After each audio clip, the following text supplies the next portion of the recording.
জানিয়েছে যে বাংলাদেশে যে কলকারখানা এতে নাকি নিরাপত্তা সাধিত হয়েছে, কিন্তু অত্যন্ত দুঃখের সাথে আমরা লক্ষ্য করছি এখনো প্রত্যেকটি কারখানায়, গার্মেন্টসের কিছু কিছু কারখানায় নিরাপত্তাজনিত মোটামুটি সমাধান হলেও অধিকাংশ কারখানা এখনো অনিরাপত্তার যে ব্যবস্থা সেটা হয়ে গেছে। আমাদের দেশে আমরা নির্বাচন নিয়ে কথা বলি, এর মধ্যে এই মিরপুরের ঘটনা এবং চট্টগ্রামের ঘটনায় আমাদের শহীদ ভাই বোনেরা মৃত্যুবরণ করছেন। আমার বক্তব্য অত্যন্ত পরিষ্কার, আমরা পরিষ্কারভাবে বলছি মিরপুরে যারা নিহত হয়েছেন তাদেরকে নিহতের যে ঘটনা এটা সুস্থ একটি তদন্তের মাধ্যমে সরকারকে,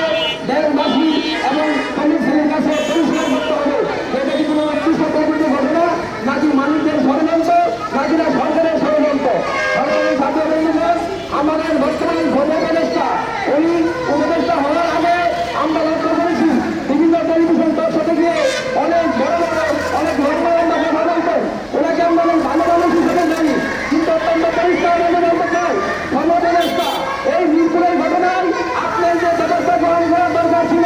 আপনি এই সঠিক ব্যবস্থা গ্রহণ করতে ব্যর্থ হয়েছেন। আমরা দুটো সময়ের মধ্যে এর একটি সুস্থ তদন্ত